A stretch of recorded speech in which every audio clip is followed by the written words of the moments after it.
স্বয়ংক্রিয়ভাবে সংবিধানে অন্তর্ভুক্ত হবে, যা সম্পূর্ণ অযৌক্তিক, উদ্দেশ্য প্রণোদিত ও হাস্যকর।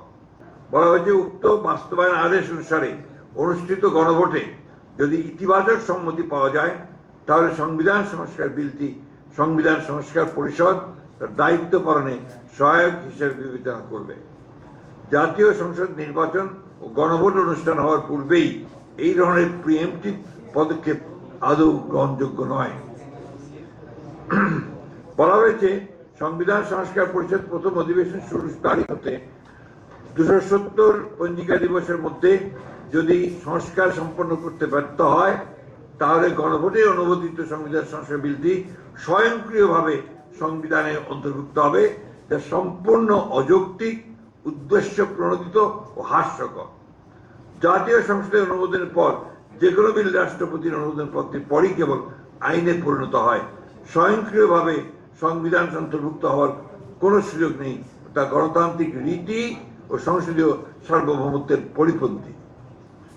বিকল্প দুই প্রস্তাবে জুলাই সনদ আদেশের বিষয়টি বিল আকারে না দিয়ে সংবিধান সংস্কার সম্পর্কিত প্রস্তাবসমূহ সরাসরি গণভোটে উত্থাপন করা হবে মর্মে উল্লেখ করা হয়েছে। এক্ষেত্রে ঐকমত্য কমিশনের আলোচনাকালে বিভিন্ন বিষয়ে রাজনৈতিক দলসমূহ কর্তৃক প্রদত্ত মতামত, ভিন্নমত ও নোট অফ ডিসেন্ট গণভোটে উপস্থাপনের সুযোগ রাখা হয়নি। চিঠিতে বলা হয়েছে, জাতীয় সংসদ নির্বাচনের পূর্বে অথবা নির্বাচনের দিন উক্ত আদেশ অনুযায়ী গণভোট নির্বাচন করা যেতে পারে। এখানে উল্লেখ করা প্রয়োজন যে বিএনপি জাতীয় ঐক্যের স্বার্থে জুলাই সনদের আইনি ভিত্তি রচনা এবং জনগণের সম্মতি গ্রহণের জন্য জাতীয় সংসদ নির্বাচনের দিনেই গণভোটের প্রস্তাব করেছিল। 2026 সালের ফেব্রুয়ারি মাসের প্রথমার্ধে নির্বাচন অনুষ্ঠানের ঘোষণা দিয়েছেন প্রধান উপদেষ্টা। সেক্ষেত্রে নির্বাচন অনুষ্ঠানের আগে প্রস্তাবিত গণভোট অনুষ্ঠান সম্ভব নয়। সময় স্বল্পতা, নির্বাচন অনুষ্ঠানের জন্য বিপুল অঙ্কের ব্যয় এবং আইন শৃঙ্খলা বাহিনী সহ ব্যাপক লোকবল নিয়োগ এবং একটি জাতীয় সংসদ নির্বাচন অনুষ্ঠানের মতো বিশাল আয়োজনের বিবেচনায় নির্বাচনের পূর্বে গণভোট অনুষ্ঠান অপ্রয়োজনীয়, অযৌক্তিক এবং অবিবেচনাপ্রসূত। একই আয়োজনে একই ব্যয়ে জাতীয় সংসদ নির্বাচনের দিনই গণভোট অনুষ্ঠান করা বাঞ্ছনীয়।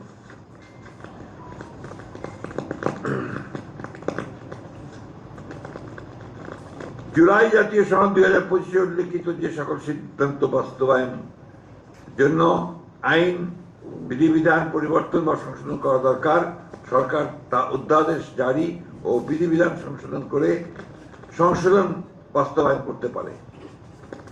সংযুক্তি 4, সিদ্ধান্ত নির্বাহী আদেশে বাস্তবায়নযোগ্য সেগুলো অবিলম্বে সরকার ও সংশ্লিষ্ট কর্তৃপক্ষ বাস্তবায়ন করতে পারে। সংযুক্তি 5, এই প্রস্তাবের সাথে আমরা প্রায় সকল রাজনৈতিক দল ঐকমত্য পোষণ করেছি। এই প্রস্তাবের সাথে রাজনৈতিক পোষণ করেছি। এছাড়া জুলাই জাতীয় সনদ বাস্তবায়ন এর আইনি ভিত্তি দেওয়ার জন্য আমরা গণভোটে সম্মত হয়েছি। যে সকল বিষয়ে ভিন্নমত, নোট অফ ডিসেন্ট সহ ঐকমত্য হয়েছে তার উল্লেখ না রেখে এবং দীর্ঘ আলোচনায় যেসব প্রসঙ্গ আলোচনা আসেনি তা অন্তর্ভুক্ত করে জাতীয় ঐকমত্য কমিশনের অন্য সকল সুপারিশ অগ্রহণযোগ্য বিধায় আমরা একমত হতে পারছি না। আমরা অত্যন্ত দুঃখের সাথে লক্ষ্য করেছি যে এই সকল সুপারিশ কেবল জাতিকে বিভক্ত করবে, ঐক্যের বদলে অনৈক্য সৃষ্টি করবে।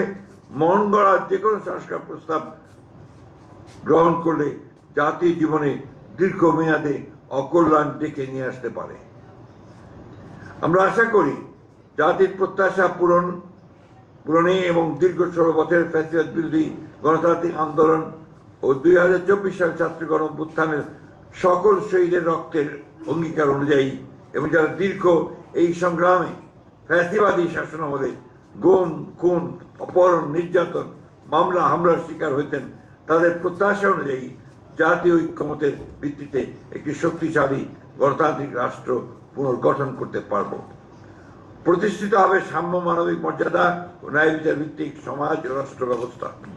সেই লক্ষ্যে জাতীয় ঐক্য বজায় রাখা আমাদের সকলের কাম্য এবং জুলাই গণ অভ্যুত্থান পরবর্তী সময়ে জাতির অভিপ্রায় অনুযায়ী সাংবিধানিক ধারাবাহিকতায় প্রতিষ্ঠিত বর্তমান অন্তর্বর্তীকালীন সরকারের প্রধানতম লক্ষ্য হবে একটি সুষ্ঠু, নিরপেক্ষ, গ্রহণযোগ্য জাতীয় সংসদ নির্বাচনের মাধ্যমে একটি নির্বাচিত রাজনৈতিক সরকার প্রতিষ্ঠা করা এবং উক্ত জাতীয় সংসদকে প্রকৃত অর্থে জাতীয় জীবনের সকল কর্মকাণ্ডের কেন্দ্রে পরিণত করা। প্রিয় সাংবাদিক বন্ধুগণ, দেশ ও জনগণের কল্যাণে, দেশের জনগণের কল্যাণে গণতন্ত্র পুনঃপ্রতিষ্ঠা, রাষ্ট্র পরিচালনা পদ্ধতি, জাতীয় অর্থনৈতিক বিকাশ সহ সকল বিষয়ে যুগান্তকারী সব সংস্কার ও উন্নয়ন করেছে বাংলাদেশ জাতীয় দল বিএনপি। শহীদ রাষ্ট্রপতি জিয়াউর রহমানের 19 দফা কর্মসূচি, দেশনেত্রী বেগম খালেদা জিয়ার ভিশন 2030 এবং জনাব তারেক রহমানের 27 দফা যা আন্দোলনের সহযোগিতার ভিত্তিতে 31 দফায় পরিণত হয়। এইসব প্রত্যেকটি কর্মসূচি সংস্কারের বিষয়ে বিএনপির আন্তরিকতা ও আগ্রহ প্রমাণ বহন করে। প্রায় গত 1 বছর ধরে আমাদের দল এবং দলের দায়িত্বে প্রাপ্ত প্রতিনিধিগণ অন্তর্বর্তীকালীন সরকারের গঠিত সংস্কার কমিশন এবং ঐক্যমত্য কমিশনের সকল সভা আলোচনায় সক্রিয়ভাবে অংশগ্রহণ করেছে এবং ইতিবাচক ভূমিকা পালন করেছে। ঐক্যমত্য প্রতিষ্ঠার স্বার্থে আমাদের দলের পক্ষ থেকে অনেক বিষয় ছাড় দেওয়া হয়েছে। আমরা আন্তরিকভাবেই চলমান সংস্কার প্রক্রিয়ার সাফল্য কামনা করি, কিন্তু একটি দায়িত্বশীল রাজনৈতিক দল হিসেবে দেশ ও জনগণের প্রকৃত কল্যাণ নিশ্চিত করার লক্ষ্যে আমাদের অবস্থান গ্রহণ প্রকাশে আমরা দায়বদ্ধ। আপনাদের সকলকে আন্তরিক ধন্যবাদ। আল্লাহ হাফেজ। বাংলাদেশ জিন্দাবাদ। আমরা আমাদের মতামত জাতির সামনে তুলে ধরলাম, জাতির সামনে তুলে ধরলাম।